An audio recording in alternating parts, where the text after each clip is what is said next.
झारखंड में नोटों का पहाड़ मिला तो बिहार में भ्रष्टाचार का पुल गिरा। आए दिन हम डेवलपमेंट की बातें करते हैं, हजारों करोड़ों रुपए की लागत भी उन कार्यों में लगती है, पर असर कुछ भी नहीं। आखिर ऐसा क्यों? क्योंकि इन डेवलपमेंट कार्यों के आड़े आता है भ्रष्टाचार। नमस्कार, मैं हूं यशस्वी सिंह और आप देख रहे हैं समाचार प्लस झारखंड बिहार। भ्रष्टाचार की खबरें तो आम हो गई हैं और इसका सीधा नजारा दिखता है तब जब 12 करोड़ रुपयों की लागत से बन रहा पुल उद्घाटन से पहले ही गिर जाता है। ये घटना बिहार के अररिया जिले के बेकरा नदी पर बने हुए पुल की है। 183 मीटर लंबा यह पुल 2021 से प्रधानमंत्री सड़क निर्माण योजना के तहत 3 हिस्सों में बन रहा था और इसके तीनों ही हिस्से नदी में क्षतिग्रस्त हो गए। निर्माण कार्य से जुड़े एग्जीक्यूटिव इंजीनियर ने इस हादसे के लिए नदी की प्रवाह को ही जिम्मेदार बताया है, पर इस बात में सच्चाई कितनी है? क्योंकि ये कोई पहला हादसा नहीं जब बिहार में पुल गिरा हो। बीते 3 साल में बिहार में 9 पुल गिर चुके हैं।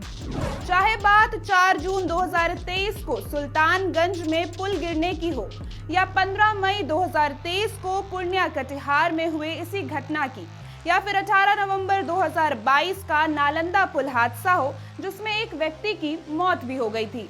पुल गिरने का ये सिलसिला लगातार जारी है और इसका सीधा कारण है भ्रष्टाचार।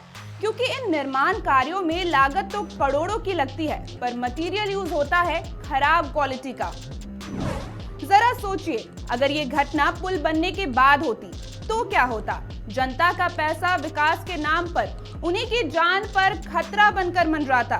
ये सारी बातें सिस्टम पर एक बड़ा सवाल खड़ा करती है। अब जरा फैक्ट्स पर आते हैं।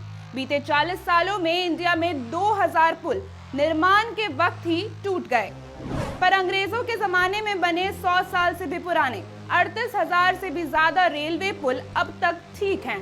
प्रयागराज में नैनी पुल 160 साल पुराना है और दिल्ली का लोहे का पुल 159 साल, पर फिर भी लोग इसका सही से प्रयोग कर पा रहे हैं। इसी के साथ एक रिपोर्ट के अनुसार दुनिया भर में पुल की एवरेज लाइफ 50 साल होती है, पर भारत में ये एवरेज एज 35 साल है और ये 15 साल का फर्क दर्शाता है तो बस भ्रष्टाचार।